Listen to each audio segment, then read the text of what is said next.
IP address. এই IP address বিষয়টি কি, এটি কিভাবে কাজ করে, কেন ইন্টারনেটের ক্ষেত্রে আইপি অ্যাড্রেসের প্রয়োজন, এই সকল বিষয় নিয়ে আলোচনা করব এই ভিডিওতে। হ্যালো এভরিওয়ান, কেমন আছেন সকলে? আমি মেহেদিশাকিল। সো আজকের এই ভিডিওতে আমি কথা বলবো আইপি অ্যাড্রেস সম্পর্কে। তাহলে দেরি না করে চলুন শুরু করা যাক। বাট তার আগে বলছি গাইজ, আপনি যদি আমার চ্যানেল নতুন হয়ে থাকেন তাহলে অবশ্যই আমার চ্যানেলটি সাবস্ক্রাইব করবেন, আর যদি অলরেডি সাবস্ক্রাইব করে থাকেন দেন thank you so much. So বন্ধুরা, চলুন সবার প্রথমে কথা বলা যাক আইপি অ্যাড্রেস, এটি অর্থ কী। আইপি অ্যাড্রেসের ফুল ফর্ম হচ্ছে ইন্টারনেট প্রোটোকল অ্যাড্রেসেস। অনলাইনে কমিউনিকেট করতে পারে অথবা একে অপরের সাথে কমিউনিকেট করতে পারে এমন সকল কম্পিউটিং ডিভাইস অথবা স্মার্ট ডিভাইস যেগুলো রয়েছে, এই সকল ডিভাইসেরই একটি করে নাম্বার রয়েছে এবং এই নাম্বারগুলোকেই বলা হয় আইপি অ্যাড্রেস। এই আইপি অ্যাড্রেসের মাধ্যমেই মূলত সকল কম্পিউটিং ডিভাইস কিন্তু একে অপরের সাথে কমিউনিকেট করতে পারে একটি নেটওয়ার্কিংয়ের মাধ্যমে অথবা নেটওয়ার্কের মাধ্যমে। ফর অ্যান এক্সাম্পল, আপনি যদি আপনার ফ্রেন্ডের সাথে কমিউনিকেট করতে চান, সেক্ষেত্রে আপনি কি করবেন, আপনি আপনার মোবাইল ফোনটি বের করে আপনার ফ্রেন্ডকে কল দিবেন তার নাম্বারে, এবং সে যদি কলটি রিসিভ করে এর পরবর্তীতে আপনারা একে অপরের সাথে কমিউনিকেট করতে পারবেন। এই ক্ষেত্রে আপনার ফ্রেন্ডের যে মোবাইল নাম্বারটি রয়েছে সেটি হচ্ছে আপনার ফ্রেন্ডের আইপি অ্যাড্রেস, এবং আপনার যে মোবাইল নাম্বারটি রয়েছে সেটি হচ্ছে আপনার আইপি অ্যাড্রেস, এবং মূলত এই নাম্বারের মাধ্যমে আপনারা একে অপরের সাথে কমিউনিকেট করলেন। ঠিক এইভাবে সকল কম্পিউটিং ডিভাইস অথবা স্মার্ট ডিভাইস যেগুলো একে অপরের সাথে কমিউনিকেট করতে পারে অথবা ইন্টারনেটের সাথে কানেক্টেড থাকে, এই সকল ডিভাইসের একটি করে নাম্বার রয়েছে এবং এই নাম্বারটিকেই বলা হয় আইপি অ্যাড্রেস। এবং এই আইপি অ্যাড্রেসের মাধ্যমে সকল ডিভাইস একে অপরকে চেনে এবং একে অপরের সাথে কমিউনিকেট করতে পারে। সো এটি ছিল আইপি অ্যাড্রেসের বেসিক। এখন চলুন প্র্যাকটিক্যালি দেখা যাক যে আইপি অ্যাড্রেসটি আসলে দেখতে কেমন হয়, আইপি অ্যাড্রেসের কয়টি ক্লাস রয়েছে, এই সকল বিষয় নিয়ে বিস্তারিত কথা বলা যাক। সো এর জন্য আমাদেরকে চলে যেতে হবে আমাদের কম্পিউটার স্ক্রিনে। সো বন্ধুরা, বর্তমানে আপনারা আমার কম্পিউটার স্ক্রিনটি দেখতে পাচ্ছেন। সো এখন যদি এখান থেকে আমি কমান্ড প্রম্পটটি ওপেন করি এবং আমার এই উইন্ডোজ কম্পিউটারে টাইপ করি আইপি কনফিগ এবং এন্টারপ্রেস করি, তাহলে দেখবেন আমার এখানে কিছু নাম্বার আসছে। এই নাম্বারগুলোই মূলত হচ্ছে আইপি অ্যাড্রেস। আপনাদের বাসায় যতগুলো ডিভাইস রয়েছে যেগুলো ইন্টারনেটের সাথে কানেক্টেড, সকল ডিভাইসেরই কিন্তু একটি করে আইপি অ্যাড্রেস রয়েছে। আপনার যে মোবাইল ফোনটি রয়েছে সেটিতেও কিন্তু একটি আইপি অ্যাড্রেস রয়েছে। আপনি যদি আপনার মোবাইল ফোনটি ওপেন করে আপনাদের মোবাইল ফোনের ওয়াইফাই সেটিংয়ে যান, তাহলে ঠিক এখানে আইপি অ্যাড্রেস সেকশনে আপনারা দেখতে পারবেন এখানে একটি আইপি অ্যাড্রেস অ্যাসাইন রয়েছে। আপনারা দেখতে পাচ্ছেন আমার স্ক্রিনে আমার এই কম্পিউটার আইপি অ্যাড্রেস হচ্ছে 192.168.0.100 এবং আমার এই মোবাইলের ক্ষেত্রে আইপি অ্যাড্রেস হচ্ছে 192.168.0.101।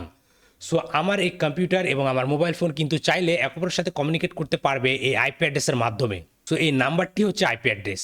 সো বুঝতে পাচ্ছেন এই নাম্বারটি এখানে যেটি দেখতে পাচ্ছেন এটি হচ্ছে একটি আইপি অ্যাড্রেস এবং এর নিচে রয়েছে সাবনেট মাস্ক এবং অবশেষে রয়েছে ডিফল্ট গেটওয়ে। সো এখন চলুন আইপি অ্যাড্রেসের কিছু বেসিক নিয়ে আগে কথা বলা যাক, তাহলে আপনাদের এই সকল বিষয়গুলো বুঝতে সুবিধা হবে। সো বর্তমানে আমার স্ক্রিনে আপনারা যেটি দেখতে পাচ্ছেন, এখানে দেখতে পাচ্ছেন আমার এখানে আইপি অ্যাড্রেসের কিছু ক্লাস এবং রেঞ্জ দেওয়া রয়েছে। এখানে ক্লাসের ক্ষেত্রে দেখতে পাচ্ছেন 1.0.0.0 থেকে 127.0.0.0 এটি হচ্ছে ক্লাস এ আইপি অ্যাড্রেস এবং এগুলো হচ্ছে পাবলিক আইপি অ্যাড্রেস। এবং এর পরবর্তীতে দেখতে পাচ্ছেন 10.0.0.0 টু 10.255.255.255 এগুলো হচ্ছে প্রাইভেট আইপি অ্যাড্রেস। সো একটা জিনিস আপনাদের জেনে রাখা ভালো, আইপি অ্যাড্রেসের কিন্তু দুটি ভার্সন রয়েছে, দুটি ডিফারেন্সিয়েট রয়েছে অথবা দুটি ভাগ রয়েছে এবং তিনটি ক্লাস রয়েছে। সো আইপি অ্যাড্রেসের যে ভার্সনগুলো সেটি হচ্ছে IPv4 যেটি দেখলেন এটি এই আইপি অ্যাড্রেস, এবং আরেকটি হচ্ছে IPv6 যেটি হচ্ছে এটি IPv6 অ্যাড্রেস। সো এটি ছিল আইপি অ্যাড্রেসের ভার্সন। এবং এখানে আপনার স্ক্রিনে যেটি দেখতে পাচ্ছেন এটি হচ্ছে আইপি অ্যাড্রেসের দুটি ডিফারেন্সিয়েট, একটি হচ্ছে পাবলিক আইপি অ্যাড্রেস এবং আরেকটি হচ্ছে প্রাইভেট আইপি অ্যাড্রেস। এবং এই দুটি আইপি অ্যাড্রেসের ভাগের আবার তিনটি ক্লাস রয়েছে, class A, class B, class C. Class এতে মূলত আইপি অ্যাড্রেসগুলো এই নাম্বার থেকে শুরু হয়, ক্লাস বিতে এই নাম্বার থেকে শুরু হয় এবং ক্লাস সিতে এই নাম্বারগুলো থেকে শুরু হয়, এবং প্রাইভেট আইপি রেঞ্জগুলো ঠিক এই নাম্বার এবং এই নাম্বারগুলোর মাধ্যমে প্রাইভেট আইপি রেঞ্জ শুরু হয়। এবং এই সকল আইপি অ্যাড্রেসের তিনটি ক্লাস রয়েছে, class A, class B, class C. মূলত বাংলাদেশের ক্ষেত্রে ইউজ করা হয় ক্লাস সি আইপি অ্যাড্রেস। এবং প্রাইভেট আইপি অ্যাড্রেসগুলো আপনারা চাইলে ক্লাস এর আইপি অ্যাড্রেসও আপনাদের প্রাইভেট আইপি অ্যাড্রেস হিসেবে ইউজ করতে পারবেন। বিষয়টা কিছুটা কনফিউজিং মনে হচ্ছে আপনাদের সামনে, আমি বুঝতে পারছি। এখন চলুন এগুলোকে ব্রডভাবে বোঝা যাক। সো আপনাদের বাসায় হোম রাউটারের ভেতরে যে সকল ডিভাইসগুলো কানেক্টেড রয়েছে, সকল ডিভাইসে যে সকল আইপি অ্যাড্রেসগুলো রয়েছে সেই সকল আইপি অ্যাড্রেসগুলো হচ্ছে প্রাইভেট আইপি অ্যাড্রেস।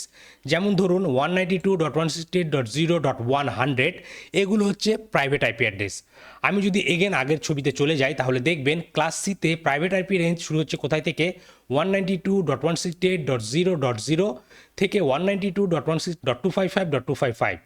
আর আমার কম্পিউটার স্ক্রিনে আপনারা দেখতে পাচ্ছেন 192.168.0.100 এই আইপি অ্যাড্রেসটি রয়েছে এবং আমার মোবাইল ফোনে আমি আপনাদেরকে বললাম 101 এই আইপি অ্যাড্রেসটি রয়েছে। এই সকল কিছু হচ্ছে প্রাইভেট আইপি অ্যাড্রেস। এই প্রাইভেট আইপি অ্যাড্রেসগুলো আমার ডিভাইসের ক্ষেত্রে আপনার ডিভাইসের ক্ষেত্রে সেম হতে পারে।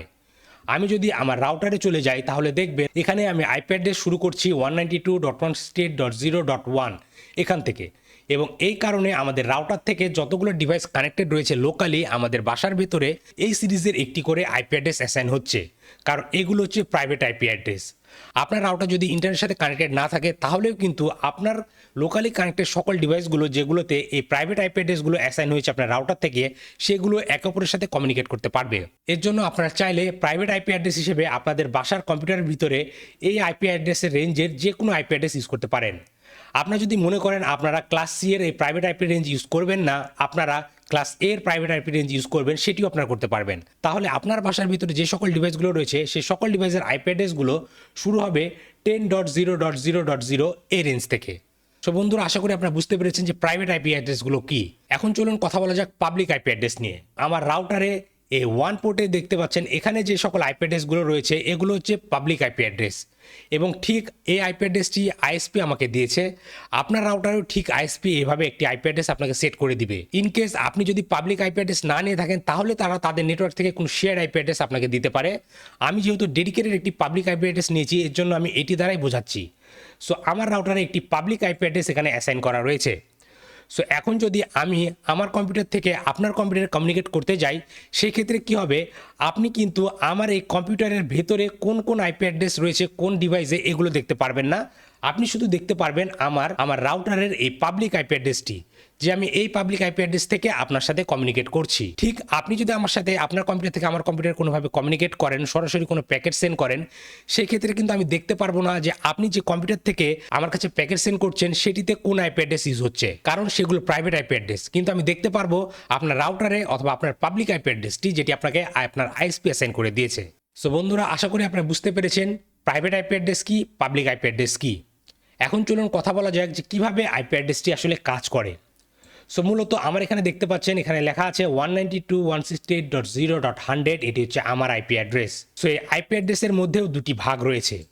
এই 192.168.0 এটি হচ্ছে বলতে পারেন আমার নেটওয়ার্ক অ্যাড্রেস, এবং এই 100 যেটি রয়েছে এটি হচ্ছে আমার হোস্ট অ্যাড্রেস।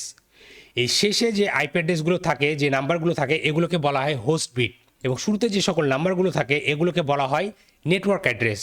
সো ধরে নিন আমার এখানে আরেকটি কম্পিউটার রয়েছে এবং এটির আইপি অ্যাড্রেস হচ্ছে 192.168.1.100, এবং আমার আইপি অ্যাড্রেস হচ্ছে 192.168.0.100। এখন আমার কম্পিউটার কিন্তু চাইলে আমার সেই অন্য কম্পিউটারের সাথে কমিউনিকেট করতে পারবে না, কারণ আমার এই নেটওয়ার্ক বিটের অ্যাড্রেসটি হচ্ছে 192.168.0, এবং আমার সেই কম্পিউটার আইপি অ্যাড্রেসের নেটওয়ার্ক অ্যাড্রেস হচ্ছে 192.168.1। সো এই কারণে কিন্তু আমাদের কোনো ডিভাইস চাইলে একে অপরের সাথে কমিউনিকেট করতে পারবে না। হ্যাঁ, কিন্তু আমাদের রাউটারগুলো যদি একে অপরের সাথে কমিউনিকেট করতে পারে সেই ক্ষেত্রে তখন আমরা আমাদের এই ডিভাইস থেকে আমার সে অন্য নেটওয়ার্কে থাকা ডিভাইসগুলোর সাথে কমিউনিকেট করতে পারবো, এবং এটি মূলত হয় ডিফল্ট গেটওয়ের মাধ্যমে। সো দেখতে পাচ্ছেন আমার এখানে ডিফল্ট গেটওয়ে রয়েছে 192.168.0.1। সো মূলত আমি যদি আমার নেটওয়ার্কের বাইরে থেকে অথবা বলতে পারেন আমার এই রাউটারের বাইরে থেকে অন্য কোনো আইপি অ্যাড্রেসে অথবা অন্য কোনো নেটওয়ার্কে কমিউনিকেট করতে চাই, সেই ক্ষেত্রে আমার এই সকল প্যাকেটগুলো সবার প্রথমে সেন্ড হবে কোথায়, এই ডিফল্ট গেটওয়ে অ্যাড্রেসে। এই অ্যাড্রেসটি হচ্ছে আমার এই রাউটারের অ্যাড্রেস। সো রাউটার মূলত এমন ডিভাইস যেটি একটি নেটওয়ার্কের সাথে অন্য নেটওয়ার্কে কমিউনিকেট করিয়ে দেয়। সো যখনই আপনি একটি ভিন্ন নেটওয়ার্ক অ্যাড্রেস থেকে অন্য কোনো নেটওয়ার্ক অ্যাড্রেসে ভিজিট করতে যাবেন সেই ক্ষেত্রে আপনাকে সকল নেটওয়ার্কের প্যাকেটগুলো সবার প্রথমে যাবে আপনার ডিফল্ট গেটওয়েতে অথবা আপনার রাউটারে। এখন চলুন কথা বলা যাক সাবনেট মাস্ক নিয়ে। এই সাবনেট মাস্ক দ্বারা মূলত আমরা অ্যাসাইন করে ফেলতে পারি যে আমাদের নেটওয়ার্কের ভেতরে ঠিক কয়টি ইউজার অথবা কয়টি ডিভাইস আমরা কানেক্ট করতে পারবো। ফর এক্সাম্পল আপনারা দেখে নিন আমার এখানে সাবনেট মাস্ক রয়েছে 255.255.255.0। এর অর্থ হচ্ছে আমি আমার এই রাউটারের আন্ডারে সর্বোচ্চ 254 পর্যন্ত ডিভাইস কানেক্টেড করতে পারবো, কারণ আমার এই নেটওয়ার্কের আন্ডারে 254 আইপি অ্যাড্রেস রয়েছে। সো এখন যদি আমি এই 255-এর জায়গায় এটিও যদি 0 করে দিই সেই ক্ষেত্রে কী হবে, আমি এখানে 254 আইপি অ্যাড্রেস ইউজ করতে পারবো, এখানেও 254 আইপি অ্যাড্রেস ইউজ করতে পারবো। সো বন্ধুরা, আশা করি আপনারা বুঝতে পেরেছেন আইপি অ্যাড্রেস কী, এটি কীভাবে কাজ করে এবং এটি কেন ব্যবহার করা হয়। এটি ছিল আইপি অ্যাড্রেসের বেসিক। এই ভিডিওতে আমি আইপি অ্যাড্রেসের আর বেশি কিছু নিয়ে কথা বলবো না। আপনারা যদি এই বিষয়ে আরও বিস্তারিত জানতে চান তাহলে আমার এই ভিডিওতে কমেন্ট করে জানাতে পারেন। আমি পরবর্তীতে আইপি অ্যাড্রেসের আরও বিস্তারিত টপিক নিয়ে আলোচনা করব। তাহলে আজকের ভিডিওটি এখানে শেষ করছি। দেখা হবে পরবর্তী ভিডিওতে। Till then, take care.